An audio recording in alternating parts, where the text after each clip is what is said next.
जिस जनरेशन को अक्सर कहा जाता था कि किसी काम की नहीं है, आज उसी जनरेशन ने नेपाल की राजनीति हिला दी है। नेपाल के प्रधानमंत्री केपी शर्मा ओली को इस्तीफा देना पड़ा, संसद जल उठी, मंत्रियों के घरों पर आग लगी और लाखों लोग सड़कों पर उतर आए।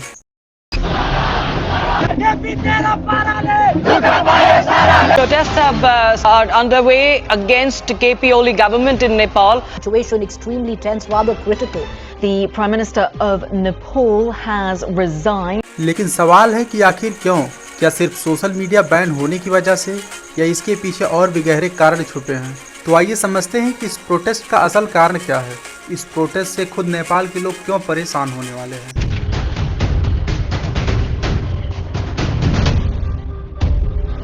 8 सितंबर 2025 को नेपाल की राजधानी काठमांडू में हजारों युवा हामी नेपाल एनजीओ के समर्थन से मायाती घर मंडल से संसद की ओर मार्च कर रहे थे। मार्च शांतिपूर्ण चल रहा था, लेकिन पुलिस ने वाटर कैनल, टीयर गैस और रबर बुलेट चलाए। हालात बिगड़ते देख पुलिस ने लाइव बुलेट फायर कर दिए। इस घटना में लगभग 19 लोग मारे गए। मरने वालों में एक 12 साल का बच्चा भी शामिल है। यह खबर जंगल की आग की तरह फैलने लगी और देखते देखते पूरा नेपाल सड़कों पर उतर आया। असल वजह थी सरकार का सोशल मीडिया पर बैन करना। 2023 में सरकार ने कहा कि सभी प्लेटफॉर्म को नेपाल में रजिस्ट्रेशन कराना होगा, लेकिन फेसबुक, इंस्टाग्राम, व्हाट्सएप, यूट्यूब और ट्विटर जैसे बड़े प्लेटफॉर्म ने ऐसे करने से मना कर दिया। परिणाम ये कि 3 सितंबर 2025 को सरकार ने सभी पर बैन लगा दिया, सिर्फ टिकटॉक बचा। युवा कहते रहे कि सरकार इन पर बैन लगाकर हमारी आवाज को दबाने की कोशिश कर रही है। Social media banned by the government, extremely it is against our freedom of speech and they want to control us just like a dictator. Social media पर नेपो किड्स और नेपो बेबी जैसे ट्रेंड चलने लगे, जिसमें नेताओं के बच्चों की लग्जरी लाइफ और आम जनता की मुश्किलें दिखाई जाती थी। केवल सोशल मीडिया बैन ही चिंगारी नहीं थी, असल आग थी करप्शन, बेरोजगारी और नेताओं का नेपोटिज्म। नेपाल का यूथ अनएम्प्लॉयमेंट रेट लगभग 20% है। हजारों युवा नौकरी के लिए विदेश भाग रहे हैं। यहाँ तक कि 15,000 से ज्यादा नेपाली रूस यूक्रेन युद्ध में लड़ने के लिए गए थे। साल 2008 में जब नेपाल रिपब्लिक बना, तब उम्मीद थी कि बदलाव आएगा। We believe that all of us will work hard together to make the dream of new Nepal come. लेकिन 17 सालों में 13 बार सरकारें बदली, वही चेहरे, वही पार्टियां। हर बड़े नेताओं पर आरोप है कि करप्शन करते रहे हैं। शेर बहादुर देउवा पर फर्जी एयरक्राफ्ट खरीद के घोटाले का आरोप है। पुष्प कमल दहाल पर माओवादी फाइटर्स के पैसे हड़पने का आरोप लगा। केपी शर्मा ओली पर कोर्ट के ऑर्डर तोड़कर जमीन को प्लॉट में बेचने का आरोप लगा। आर्थिक असर और गुस्से का विस्फोट इतना कि सोशल मीडिया बैन ने युवाओं का आखिरी सहारा भी छीन लिया। टूरिज्म इंडस्ट्री सोशल मीडिया पर डिपेंड थी, जो कि पूरी तरह से बर्बाद हो गई। 70 लाख नेपाली नौकरी के लिए बाहर थे, घरों से उनका कनेक्शन नहीं हो पा रहा। इन्हीं सभी कारणों की वजह से जनता का गुस्सा फूट पड़ा और जब सरकार ने प्रोटेस्ट पर गोलियां चलाई तो लोग और भी भड़क गए।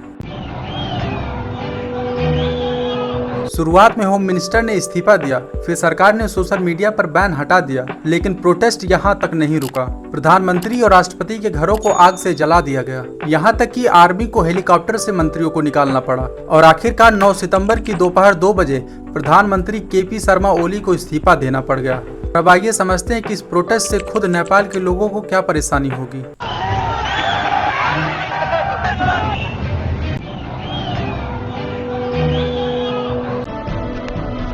इस प्रोटेस्ट में जो भी हुआ, सारी की सारी चीजें एक्सट्रीज्म के अंतर्गत आती हैं, क्योंकि उन्होंने पहले देश का पार्लियामेंट जला दिया, ठीक है सरकारी प्रॉपर्टी थी। सुप्रीम कोर्ट जला दिया, ठीक है सरकारी प्रॉपर्टी थी। पीएम का घर तक जला दिया, ठीक है इससे भी फर्क नहीं पड़ा। प्रेसिडेंट का घर जला दिया गया और सिर्फ इतना ही नहीं, ऑपोजिशन के अंदर बैठे लीडर्स के भी घर जला दिए गए। इन्होंने पुलिस स्टेशन तक जला दिए, इस गुस्से से कि पुलिस वालों ने ही इन सब पर फायर किया था। और अभी तक कि जब पुलिस स्टेशन जल रहा है, तब तक इनकी सारी मांगें पूरी हो चुकी थी।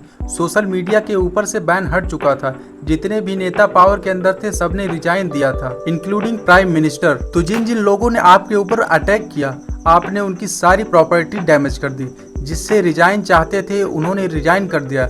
जिस करप्शन को आप हाथ में लेना चाहते थे, आपने उस करप्शन को हाथ में ले लिया और आपका जो सोशल मीडिया बैन था, उसको भी हटा दिया गया। तो आपको रुक जाना चाहिए था। आपने जो सारी चीजें करी और जो 19 लोग मरे, उसको जस्टिफाई नहीं करेगा। बट अगर आप इसके बाद भी नहीं रुकते हैं, तो उससे भी 19 लोग वापस नहीं आने वाले हैं, क्योंकि इतनी बड़ी भीड़ थी और उनके पास में पावर था।